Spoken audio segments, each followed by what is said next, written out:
Hello বন্ধুরা, তোমরা সবাই কেমন আছো? আজকে আমি দেখাবো সে পায়েস। তো ঠিক এইভাবে পায়েস বানানোর জন্য আমি নিয়েছি 2 কেজি দুধ। তো ভালোভাবে ছেঁকে নিয়েছি। এখন দুধটাকে আগে গরম করে নিতে হবে। আর আমি এখানে গোবিন্দভোগ চাল নিয়েছি, ধুয়ে পরিষ্কার করে নিয়েছি।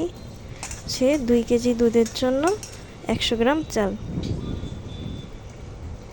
এখন আমি দুধটাকে জাল করে নিয়েছি, এখন চালগুলোকে দিয়ে দিব।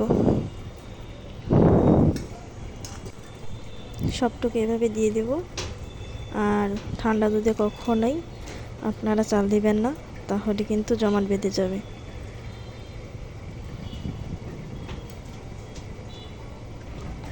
ভালোভাবে নাড়াচাড়া করতেই থাকবো, এমন যাতে না লেগে যায়।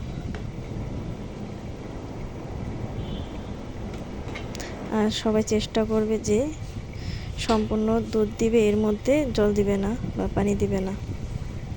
খাঁটি দুধ দিয়ে চেষ্টা করবে মিষ্টান্নটা বানানো, তাহলে খেতে অনেক সুস্বাদু ও দারুণ হয়।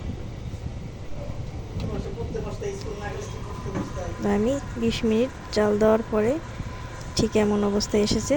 এখন দেখব যেটা চালটা সিদ্ধ হয়েছে কিনা। তো সিদ্ধ হয়ে গেছে। আমি আরও 10 মিনিট এভাবে জাল দিয়ে নেব। তো তোমরা বাসায় অবশ্যই ট্রাই করে দেখবে। সুস্বাদু পায়েস বানানোর জন্য ঠিক এই পদ্ধতি অবলম্বন করলে অবশ্যই একটা ভালো ফলাফল পাওয়া যায়। আমি 100 গ্রাম চিনি দিয়ে দিলাম। আর যদি মিষ্টি তোমরা বেশি খাও অবশ্যই আর 50 গ্রাম চিনি বাড়িয়ে দিবে। আমরা মিষ্টি কম খাই, এর জন্য কম দিলাম। 100 গ্রাম চালের জন্য 100 গ্রাম হচ্ছে চিনি দেওয়ার প্রয়োজন। তো হয়ে গেছে কমপ্লিট। এখন আমি নামিয়ে নেব। নামিয়ে কাজু কিশমিশ তোমরা যেটা যার ইচ্ছা দিতে পারো, আমি কিশমিশ দিয়েছি। এভাবে পরিবেশন করে নিলাম।